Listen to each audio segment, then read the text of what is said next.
If you had asked me a year ago, I would have told you my life was predictable, maybe even boring, but stable.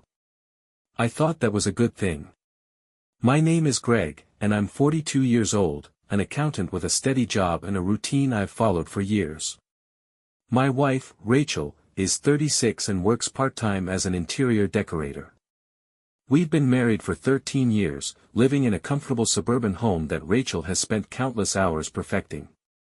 On the outside, everything looked fine. We had no major financial struggles, no dramatic fights, and no glaring issues. But the truth is, the quiet stability of our life had turned into monotony. I hadn't noticed it much at first, but now I realize Rachel had. For years, she'd been the vibrant, creative force in our relationship, full of ideas and enthusiasm. But as time went on, her spark seemed to dim. She'd spend hours scrolling through social media or flipping through magazines, sighing occasionally as she stared out the window. One evening, she broke the silence during dinner. "I've been thinking," she said, her tone hesitant but hopeful. "I want to try something new. Something exciting." I looked up from my plate. "Like what?" "I don't know yet," she admitted. "Maybe yoga, or art classes. I've always wanted to paint, you know." I nodded, encouraging her without thinking much of it. If anything, I was relieved.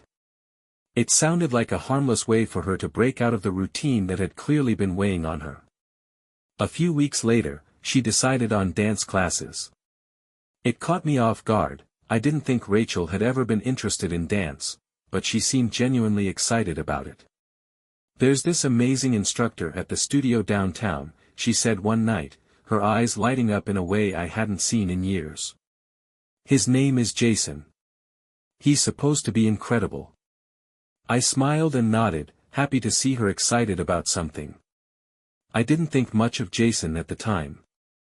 He was just an instructor, someone helping my wife rediscover a passion for life. Or so I thought. In the beginning, everything seemed normal. Rachel came home from her classes with a glow, eager to tell me about the moves she was learning and how challenging but fun it all was. I felt proud of her for stepping out of her comfort zone, for finding something that made her happy. But looking back, those early days were the calm before the storm. I didn't realize it then, but Rachel's excitement wasn't just about dancing. It was about something, or someone, else entirely. The changes started small, almost unnoticeable at first. I wish I'd paid more attention. I wish I'd asked more questions. But I didn't. I thought we were fine. I couldn't have been more wrong. At first, Rachel's dance classes seemed like the perfect outlet for her.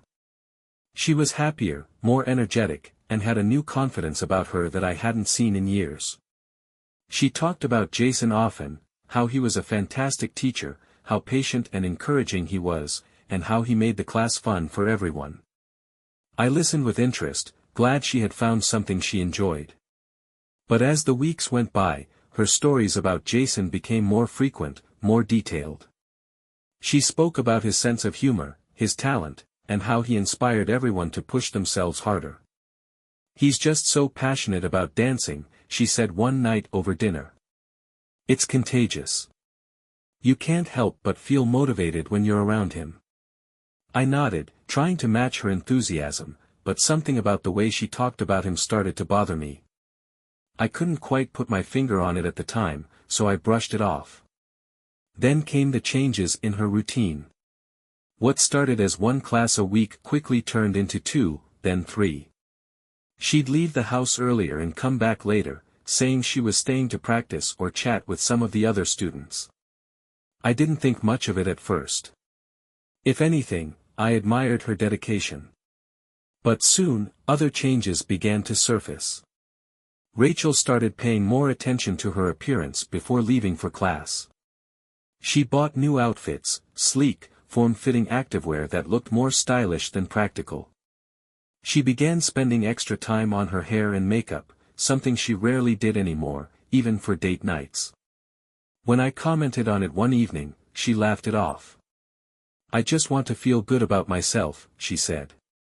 Is that a bad thing? Of course not, I replied, though the explanation felt too simple, too rehearsed. One evening, I suggested tagging along to one of her classes. It wasn't that I was suspicious, at least, not consciously, but I thought it might be a fun way to spend time together. Rachel's reaction caught me off guard. "Oh, you don't have to do that," she said quickly, her voice a little too cheerful. "It's not really your thing, and it might be boring for you." "Boring? Watching you dance?" I asked, trying to keep my tone light. She laughed, but there was an edge to it. "Trust me, Greg, it's not as exciting as it sounds. Besides, it's kind of my me time. You know." Her deflection left me feeling uneasy, but I didn't press the issue. I told myself I was overthinking it, that she deserved her space. But as the weeks went on, the unease grew. She started coming home distracted, her mind clearly elsewhere. When I asked her about her day, her answers were vague, like she wasn't fully present. And then there was her phone. Rachel had always been open about her phone, leaving it on the counter, sharing funny texts or videos with me. But now, she seemed to keep it close, often flipping it face down or taking it with her to another room. One night, as she was texting someone, I casually asked, "Who's that?" "Oh, just one of the girls from class," she said, not looking up. Her answer felt too quick, too practiced. I didn't say anything more, but the nagging feeling in the back of my mind grew stronger. Something wasn't right. Looking back, I wish I'd trusted my instincts sooner. I wish I'd paid closer attention to the little signs, the subtle changes. But at the time, I convinced myself it was nothing. It wasn't. The changes in Rachel's behavior became harder to ignore as the weeks went by. She seemed more distant, her mind always somewhere else, and her phone habits were becoming increasingly secretive. She'd started taking calls in another room, her voice hushed, and when I walked in, she'd quickly end the conversation or change the subject. I tried to dismiss it at first. Maybe she was just engrossed in her dance classes, caught up in the excitement of learning something new. But the way she talked about Jason didn't sit right with me. His name came up constantly, woven into every story about her classes. "Jason said I'm really improving," she told me one evening. "He's been so encouraging. I wouldn't be making this much progress without him." "That's great," I said, forcing a smile. "He sounds like a dedicated teacher." "He is," she replied, her face lighting up. "He just has this way of making you feel special, like you're capable of anything." Her enthusiasm felt misplaced, almost like admiration. I didn't want to jump to conclusions, but the pit in my stomach was hard to ignore. One night, while she was in the shower, her phone buzzed on the counter. It wasn't locked, and I told myself I wasn't snooping, I just wanted to ease my mind. The message was from someone saved as J. It read, "You were amazing tonight. Can't wait for next time." My heart sank. I scrolled up through the conversation, finding a string of messages that felt too personal, too intimate to be between a student and instructor. Nothing outright incriminating, but enough to make my chest tighten. When Rachel came out of the shower, I handed her the phone without saying a word. She looked at me, her expression curious. "What's wrong?" she asked, drying her hair with a towel. "Nothing," I said, my voice stiff. "Just thinking." But I couldn't shake the feeling that I was losing her. The following week, I decided to check her social media, something I hadn't done in a while. Rachel wasn't one to post frequently, but she'd been sharing more about her dance classes lately, photos of the studio, group shots with other students, and the occasional video of her practicing routines. Jason was in almost every photo. Standing next to her, smiling, his arm draped casually over her shoulder. I clicked on his profile, scrolling through his posts. Most of it was what you'd expect from a dance instructor, photos of classes, motivational quotes, and videos showcasing his choreography. But the comments from Rachel caught my eye. "You're such an inspiration. Thank you for everything you do. Couldn't have done it without your guidance. You're the best. They were harmless enough on the surface, but taken with everything else, they felt off. That weekend, I brought up the idea of coming to one of her classes again, hoping to ease my doubts by seeing it for myself. Maybe I could stop by sometime, I said casually over breakfast. It'd be nice to see you in action. Rachel's reaction was immediate. Oh, Greg, you don't have to do that, she said, her tone light but defensive. It's just a lot of drills and repetition. You'd be bored out of your mind. Are you sure? I'd like to support you. Trust me, she said, laughing nervously. It's better this way. Her insistence only made me more suspicious. She was hiding something, I just didn't know what. That night, as she slept, I lay awake, staring at the ceiling. My mind raced with questions I couldn't answer, doubts I couldn't shake. Was I overreacting? Imagining things? Or was there something real beneath my unease? The more I thought about it, the more certain I became that I needed to find out. By now, the weight of my suspicions was impossible to ignore. Rachel's behavior wasn't just a phase, it was a pattern. The secrecy, the excuses, the constant mentions of Jason, it all added up to something I couldn't explain away.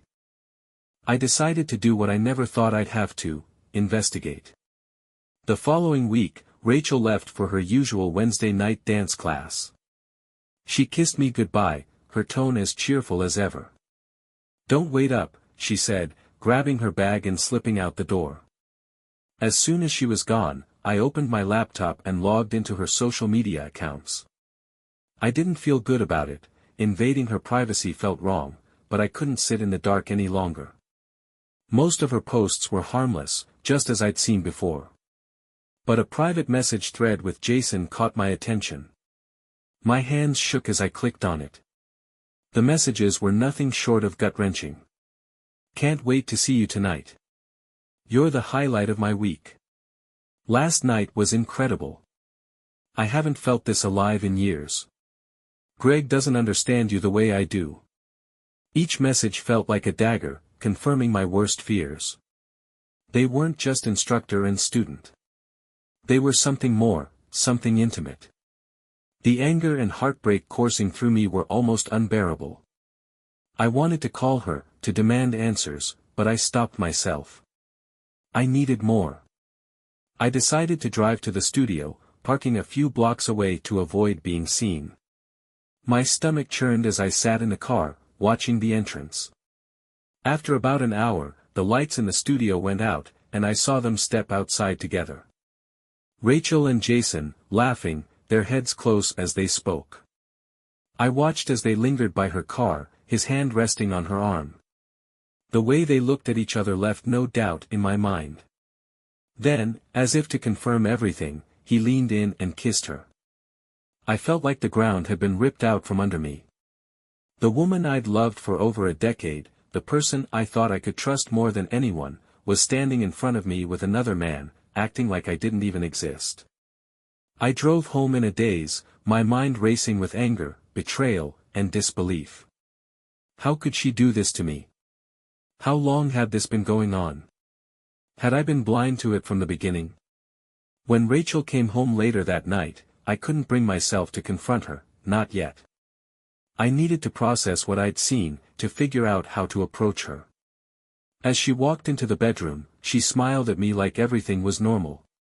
Class was great tonight, she said, pulling off her earrings. I just nodded, unable to say anything. That night, I lay awake beside her, the weight of what I'd discovered pressing down on me like a physical burden. The life I thought we'd built together was crumbling, and I didn't know if it could ever be put back together. But one thing was clear, I couldn't ignore the truth any longer. The next morning, I woke up with a tightness in my chest that I couldn't shake. Every glance at Rachel, every casual word she spoke, felt like a slap in the face. I couldn't keep pretending everything was normal. I had to confront her, no matter how painful it would be. She was sitting at the kitchen table, scrolling through her phone and sipping coffee, when I finally mustered the courage to speak. "Rachel," I said, my voice more strained than I intended. She looked up, her expression curious. "What's up?" I sat down across from her, trying to steady my breathing. "I need to ask you something, and I need you to be honest with me." Her brow furrowed, and she set her phone down. "Okay." I hesitated, the words catching in my throat. "Is there something going on between you and Jason?" Her face froze, the color draining from her cheeks. For a moment, she looked like she might deny it, but then she sighed, her shoulders sagging. "What are you talking about?" she said, her voice defensive but shaky. "Don't play dumb, Rachel," I said, my tone sharpening. "I know. I've seen the messages. I saw you with him last night." Her eyes widened, panic flickering across her face. You followed me?" "I had to," I snapped. "You've been acting distant, secretive. I trusted you, and you betrayed me." She stared at me, her mouth opening and closing as if searching for words. Finally, she buried her face in her hands. "It wasn't supposed to happen," she said, her voice muffled. "I didn't mean for it to get this far." My chest tightened. "So, it's true. You've been cheating on me." She looked up, tears streaming down her face. "It's not what you think. I mean, yes, we kissed. But it wasn't about him. It was about me. I felt so lost, Greg. So stuck. Jason made me feel alive again." Her words hit me like a physical blow. "Alive?" I repeated bitterly. "And what about me, Rachel? What about our life? Did none of that matter to you?" "Of course it mattered," she said, her voice breaking. "But I didn't know how to tell you how unhappy I was. I didn't know how to fix us." Her excuses only fueled my anger. "So, instead of talking to me, you turned to him. You lied to me, you betrayed me, and you brought him into our lives like it was nothing." "I didn't mean to hurt you," she whispered, her tears falling freely now. "Well, you did," I said coldly. "You destroyed everything." She reached for my hand, but I pulled away, the thought of her touch making my skin crawl. "Don't," I said. "Don't try to make this about your feelings. You don't get to play the victim here." For a moment, we just sat there in silence, the weight of everything hanging between us. I could see the regret in her eyes, but it didn't matter. The damage was done, and I didn't know if I could ever forgive her. Finally, I stood up, my legs unsteady beneath me. "I need time to think," I said. Rachel nodded, her face crumpling as she broke into fresh sobs. But I didn't look back. I couldn't. As I walked out of the room, my mind raced with questions I didn't have answers to. Could our marriage be saved? Did I even want to save it? All I knew was that the life I thought we had was over, and I had no idea what came next. After confronting Rachel, I spent the next few days in a fog. I couldn't focus at work, couldn't muster the energy to answer calls or texts from friends. My world felt like it had imploded, and I was left standing in the wreckage, unsure of what to do next. Rachel tried to reach out, leaving me notes around the house, texting me during the day, even attempting to talk when I was home. But I avoided her, retreating to the guest room at night and leaving early in the morning before she woke up. I couldn't face her, not after what she'd done. Her words replayed in my mind constantly, "I didn't know how to fix us." Jason made me feel alive again. Alive. As if our years together hadn't been enough, as if the quiet stability I thought we both valued had suffocated her. The thought twisted in my chest, leaving me grappling with feelings of inadequacy. Was I to blame for her betrayal? Had I become so predictable, so boring, that she'd felt no choice but to find excitement elsewhere? At the same time, anger burned beneath the surface. No matter how lost or unhappy she'd been, she could have come to me. We could have talked, worked through it together. Instead, she'd chosen the easy way out, deceit and betrayal. One evening, while Rachel was out, I went through her things. I told myself it wasn't snooping, I just needed answers. I found her bag tucked neatly in the corner of the bedroom, and inside, I came across a small notebook. Flipping through it, I discovered pages of notes about her dance routines, scribbled with Jason's name here and there. But it was the last page that caught my eye. I need to figure out what I want. Jason makes me feel alive, but Greg is my home.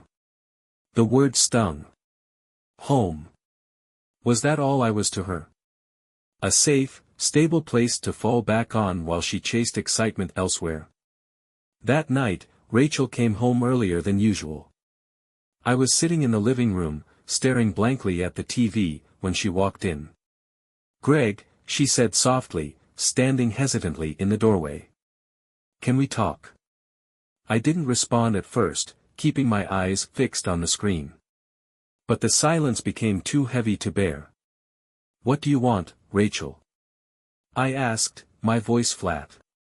She stepped closer, her hands wringing nervously. I need you to know how sorry I am. I never wanted to hurt you. I made a mistake, a terrible, stupid mistake, but I love you, Greg. I want to fix this." Her words should have meant something, but they felt empty. "You love me?" I asked bitterly. "You have a funny way of showing it." She flinched at my tone but didn't back down. "I know I've broken your trust, and I don't expect you to forgive me right away. But I'll do whatever it takes to make this right. Counseling, cutting all contact with Jason, anything." Her desperation was clear, but I couldn't tell if it was genuine or if she was just afraid of losing the life we'd built together. "I need time," I said finally, standing up and walking past her. "I don't even know if I want to fix this." She reached for my arm but stopped herself, letting it fall to her side. "Take all the time you need," she whispered. "I'll be here." As I shut the door to the guest room behind me, I felt a mix of anger, sadness, and exhaustion. Rachel might have been willing to fight for our marriage, but I wasn't sure I had the strength to do the same. I lay awake that night, staring at the ceiling, trying to imagine a future where I could forgive her, where we could move past this. But no matter how hard I tried, I couldn't see it. The betrayal was too fresh, the wounds too deep. In the weeks that followed, Rachel threw herself into trying to repair our marriage. She quit the dance studio and promised to cut all contact with Jason. She signed us up for counseling sessions, insisting that we needed a neutral space to work through everything. I agreed to go, not because I believed it would work, but because I felt like I owed it to the years we'd spent together. 13 years of marriage wasn't something you walked away from without a fight, even if the fight felt hopeless. Our first session was uncomfortable, to say the least. We sat across from each other in a small, brightly lit office, the air between us heavy with tension. The therapist, a soft-spoken woman named Dr. Lewis, asked us to share our sides of the story. Rachel spoke first. She admitted to the affair, her voice trembling as she described how she felt lost and disconnected in our marriage. "I didn't know how to talk to you about it," she said, tears streaming down her face.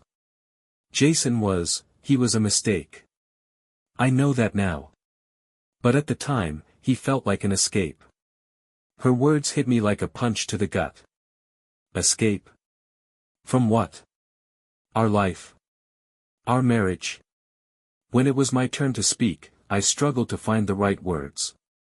"I don't understand how she could do this," I said finally, my voice tight with emotion. "If she was unhappy, why didn't she come to me? Why didn't we try to fix it together?" Dr. Lewis nodded thoughtfully, guiding the conversation and encouraging us to communicate openly. But every time Rachel spoke, her excuses felt like salt in an open wound. She talked about feeling trapped in the monotony of our life, about how Jason made her feel seen and appreciated. It was all I could do to keep from walking out. After the session, Rachel tried to gauge how I was feeling. "I know it's going to take time," she said softly. But I'm willing to do whatever it takes. I love you, Greg. Her words sounded sincere, but I couldn't shake the doubt that had taken root in my mind. Could I trust her again? Could I ever look at her without seeing the betrayal? Despite my reservations, we continued with the counseling. Rachel made an effort to show me she was serious about rebuilding our marriage. She stopped going out at night, deleted Jason's number in front of me, and started sharing her phone without hesitation. But for every step she took to prove her commitment, I found myself retreating further. Trust wasn't something that could be rebuilt overnight, and no matter how hard I tried, I couldn't stop replaying the image of her with Jason, laughing, kissing, acting like I didn't exist. One evening, Rachel cooked dinner, a meal she knew was my favorite. She set the table with candles and tried to recreate the kind of intimate dinners we used to have. As we ate, she reached across the table, her eyes pleading. "I want us to be happy again," she said. "I want us to feel like us." I looked at her, my chest tightening. "I don't even know who us is anymore," I said quietly. Her face fell, but she didn't argue. Later that night, as I lay awake in the guest room, I found myself questioning everything. Were we fighting for something that was already gone? Was it even possible to rebuild what she destroyed? The truth was, I didn't know. All I knew was that the man I used to be, the man who trusted her implicitly, who believed in the strength of our marriage, was gone. And I wasn't sure if he was ever coming back. Rachel's efforts to rebuild our marriage continued, but I couldn't shake the sense that something was still wrong. Her actions seemed genuine, quitting the dance studio, cutting ties with Jason, and attending counseling, but my gut told me otherwise. Doubt had become a constant companion. Every time her phone buzzed, every time she left the room for a call, my mind raced with possibilities. I hated feeling like this, constantly second-guessing her, but after everything that had happened, I couldn't bring myself to trust her. One night, I couldn't sleep. I got out of bed and wandered into the living room, aimlessly scrolling through my phone. Rachel's phone was on the counter, charging. For a moment, I stared at it, debating whether to look. I told myself I was being paranoid, that there was no reason to check. But the nagging voice in my head wouldn't stop. Finally, I picked it up and opened her messages. At first, everything seemed normal, conversations with friends, family, and a few coworkers. But then I noticed a message thread with a name I didn't recognize, Ava. Curious, I opened it. My stomach dropped as I realized Ava wasn't a woman, it was Jason, using a fake name to stay hidden. The messages were clear. "I miss you. Can we meet soon? I hate that we can't talk like we used to. He doesn't have to know. Just one coffee." The latest message, sent just hours earlier, read, "I'll be at the park tomorrow at 2. Please come." My hands trembled as I put the phone back down. I felt sick, like the ground had been ripped out from under me. Rachel had lied, again. Despite all her promises, despite the counseling, she was still in contact with him. The next day, I left work early. I didn't tell Rachel, didn't give her any indication that I knew. Instead, I drove to the park Jason had mentioned in his message. I parked my car and waited, my heart pounding. At exactly 2 p.m., I saw her. Rachel walked across the park, her head swiveling as she looked for someone. Moments later, Jason appeared, greeting her with a casual smile. They didn't hug, didn't touch, but the familiarity between them was obvious. They sat on a bench, leaning close as they talked. I couldn't hear their words, but I didn't need to. The fact that she was there, with him, was enough. I watched for what felt like an eternity, anger and heartbreak battling for control. Eventually, Rachel stood and walked away, her expression calm as if nothing had happened. I drove home in silence, my thoughts spinning. When Rachel walked through the door later that evening, she smiled at me as if everything was fine. "How was your day?" she asked casually, setting her bag down. I stared at her, my chest tightening with a mix of rage and sorrow. "How was the park?" I asked, my voice cold. Her smile faltered, her face going pale. "What?" "You heard me," I said, standing up. "How was your little meeting with Jason?" Her mouth opened and closed, panic flashing in her eyes. "Greg, it's not what you think." "Don't," I snapped. "Don't even try to lie. I saw you, Rachel. After everything, after all your promises, you're still seeing him." Tears welled up in her eyes. "I wasn't. I didn't mean to." "But you did," I said, cutting her off. "You lied to me again. You broke whatever was left of my trust. And now we're done." Her tears fell freely as she begged me to listen, to understand, but I couldn't. I didn't have it in me anymore. That night, I packed a bag and left. For the first time in weeks, I felt a strange sense of clarity. I couldn't save our marriage, and I couldn't save Rachel from her own choices. But I could save myself. Leaving that night felt both liberating and devastating. The moment I walked out the door, it hit me, 13 years of marriage were over. I had held on for as long as I could, but Rachel's second betrayal had broken something inside me that couldn't be repaired. I stayed at a hotel for the first few nights, avoiding calls and texts from Rachel. She bombarded me with messages, alternating between apologies and pleas for another chance. I deleted them all without reading too much into them. There was nothing left to say. The next step was contacting a lawyer. Filing for divorce felt like admitting defeat, but I knew there was no other option. As I sat in the lawyer's office, going over the details of our life together, our finances, the house, our shared accounts, I felt a hollow ache in my chest. Splitting everything we built felt surreal, like dismantling a puzzle piece by piece. Telling friends and family was another hurdle. My parents were heartbroken, my mother crying as I explained what had happened. "You deserved so much better than this," she said, her voice trembling. Friends were shocked but supportive, though some of their comments stung more than they helped. "I always thought you two were so solid," one said, shaking his head. "You never really know what's going on behind closed doors." Social media quickly became a minefield. Mutual friends, unaware of the full story, posted casually about Rachel, tagging her in events or sharing photos of her looking carefree. Each one felt like a knife in the gut. Did they know? Did they understand what she had done? I wanted to tell everyone the truth, to expose her betrayal and make them see her the way I now did. But I held back, not out of kindness but because I couldn't stomach the thought of airing my pain so publicly. Meanwhile, Rachel's life began to unravel. Word of the affair spread among our circle, and the whispers weren't kind. Friends distanced themselves, and her professional reputation took a hit. A few of her interior decorating clients dropped her after hearing about the divorce.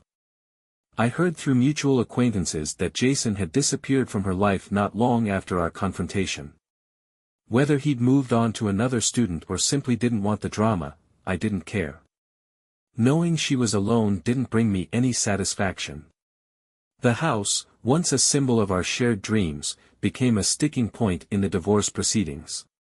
Rachel wanted to keep it, arguing that it was her sanctuary, but I couldn't bear the thought of her living there while I started over. In the end, we agreed to sell it. Packing up my things was one of the hardest parts of the entire process. Every drawer I opened, every box I filled, felt like uncovering a memory I wasn't ready to face. There was the photo album from our honeymoon, tucked away in a closet. The Christmas ornaments we'd picked out together during our first year of marriage. The worn recipe book she used to flip through on lazy Sundays, asking me what I wanted for dinner. I threw most of it away. Moving into a small apartment felt like hitting rock bottom. The space was clean and functional, but it lacked the warmth of a home. I stared at the blank walls, the empty countertops, and wondered how my life had come to this. At work, I struggled to focus. Numbers, which had always been my refuge, now felt meaningless. Co-workers noticed my distraction, but I brushed off their concern with vague excuses about stress. The truth was, I felt like a shell of the person I used to be. Every night, I lay awake, haunted by memories of our life together. The laughter, the love, the small moments of happiness that now felt like cruel illusions. I knew I couldn't stay in this place forever, but I didn't know how to move forward. The betrayal had shattered not just my marriage, but my sense of self. For the first time in my life, I felt truly lost. The first few weeks in the apartment were some of the loneliest of my life. The quiet was deafening, a constant reminder of the life I no longer had. No familiar laughter from Rachel, no comforting routine of shared dinners or quiet evenings on the couch. Just silence. I tried to fill the void with distractions. I worked late, volunteered for extra projects, and spent hours scrolling aimlessly on my phone. But nothing could drown out the constant ache in my chest. The people around me meant well, but their efforts to cheer me up only made me feel worse. Friends would invite me out for drinks, encouraging me to get back out there and reminding me that there are plenty of fish in the sea. I didn't want other fish. I didn't even know if I wanted to swim anymore. One night, I attended a small dinner party at a friend's house, hoping to feel some semblance of normalcy. But the sight of happy couples laughing and holding hands felt like a cruel joke. Every smile, every shared glance between them was a reminder of what I'd lost. I excused myself early, lying about needing to finish a work project. Back in my apartment, I sat on the couch, staring at the blank TV screen, feeling the weight of everything pressing down on me. My attempts to start over felt futile. I tried joining a gym, thinking exercise might clear my head, but I never made it past a few sessions. I signed up for an online course in photography, but my heart wasn't in it. Every new endeavor felt like a temporary band-aid on a wound that refused to heal. Sleep became elusive. I'd lie in bed for hours, my mind racing with memories of Rachel. The good times hurt the most, those quiet, everyday moments when everything felt easy and right. I thought about the vacations we'd taken, the inside jokes we'd shared, the plans we'd made for the future. All of it felt like a cruel illusion now, a life built on a foundation that had crumbled beneath me. One evening, I found myself scrolling through old photos on my phone. There was a picture of Rachel and me from a trip to the coast years ago. We were standing on a cliff, the ocean stretching out behind us, her arms wrapped around me as we both smiled at the camera. Looking at it now, I couldn't help but wonder, had she been happy then? Or had she already started to feel the discontent she claimed had driven her to Jason? I deleted the photo. Rachel occasionally reached out, sending texts or emails that I skimmed but didn't respond to.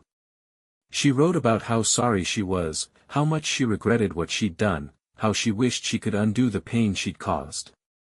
But her words felt hollow. They didn't erase the betrayal, the lies, or the broken trust. Mutual friends occasionally updated me on her life, though I never asked. She'd moved into a small rental after the house sold, and her work had suffered as her reputation took a hit. Jason was no longer in the picture, apparently, their affair hadn't survived the fallout. Knowing she was struggling didn't bring me any comfort. If anything, it just deepened the sadness I felt. We were both living in the wreckage of her choices, unable to move forward or find peace. Most days, I felt like I was just going through the motions. Work, eat, sleep, repeat. The life I thought I'd have was gone, and I didn't know how to build a new one. The few times I tried to imagine a future, one where I might be happy again, it felt distant and unattainable. Trusting someone else, opening myself up to the possibility of love, seemed impossible. For now, survival was the best I could manage. One day at a time. As the months passed, the pain didn't disappear, it just dulled into a constant, numbing presence. I was functioning, but just barely. Work became my only source of structure, a place where I could focus on tasks instead of emotions. Even so, my productivity wasn't the same. I missed deadlines, forgot meetings, and found myself staring blankly at my computer screen more often than not. My boss pulled me aside one afternoon, his tone gentle but firm. "Greg, I know you've been going through a lot," he said, "but you can't keep letting it affect your work. Maybe you should take some time off." Time off. The idea filled me with dread. What would I do with more time alone in my empty apartment? At least work gave me something to occupy my mind, even if it wasn't enough to fully distract me. Despite my resistance, I took his advice.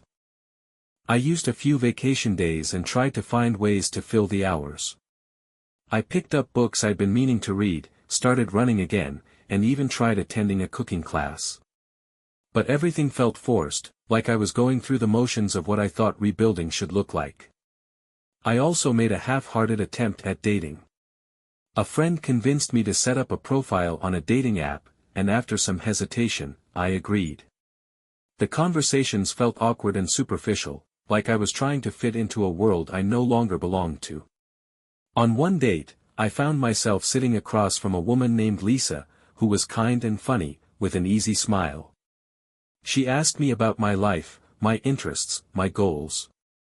I answered her questions, but the entire time, a voice in the back of my mind whispered, "Why bother?"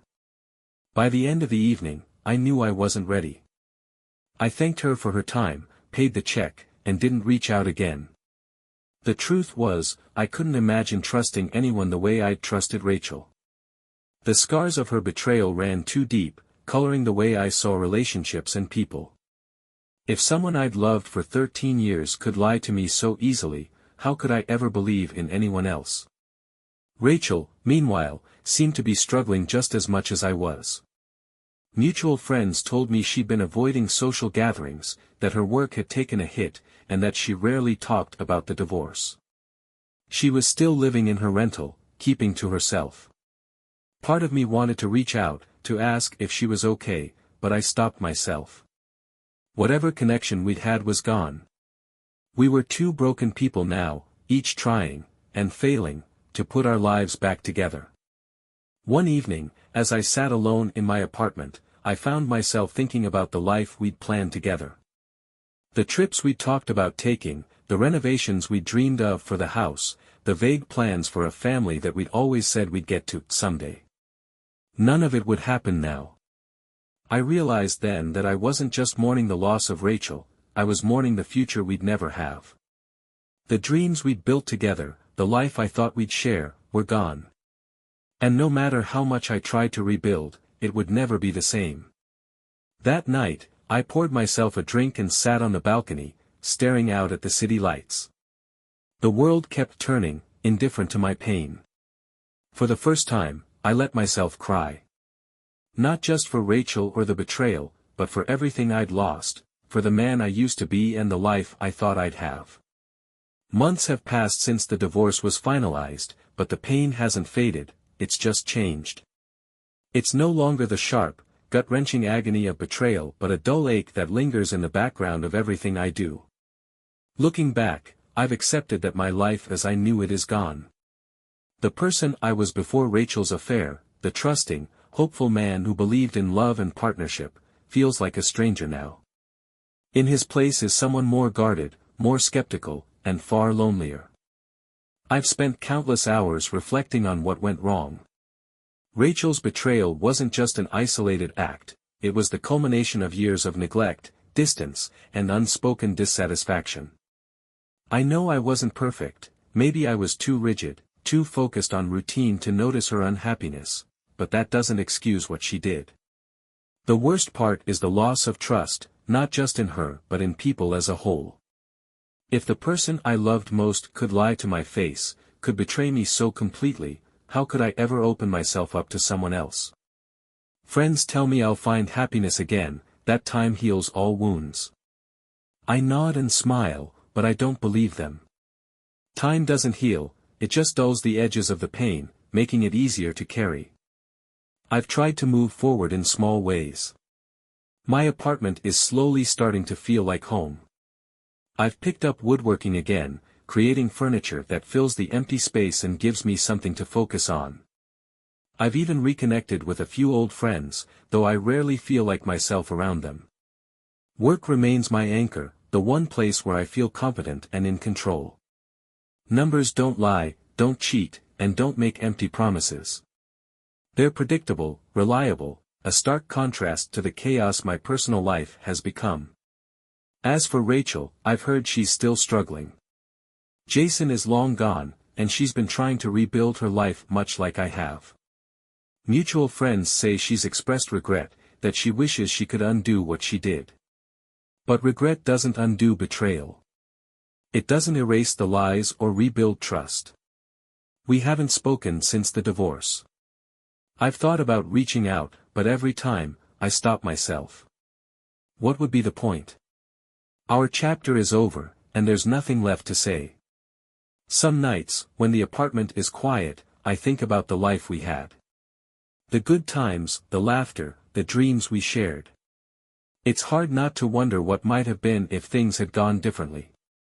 If we'd communicated better, if I'd noticed her unhappiness sooner, if she'd chosen to fight for us instead of running to Jason. But those thoughts are a trap, a spiral that leads nowhere. The past is the past, and no amount of wondering can change it. I don't know what the future holds. The idea of finding love again feels impossible, like reaching for something I no longer believe in. For now, I'm focused on surviving, on getting through each day without letting the weight of it all crush me. The life I thought I'd have is gone, and I don't know if I'll ever fully recover. But I've accepted that. Some wounds don't heal, some scars don't fade. And maybe that's okay. For now, I'm learning to live with the silence, with the memories, with the new version of myself that I never wanted but have no choice but to accept. It's not the life I dreamed of, but it's the one I have. And somehow, I'll find a way to keep going. One day at a time.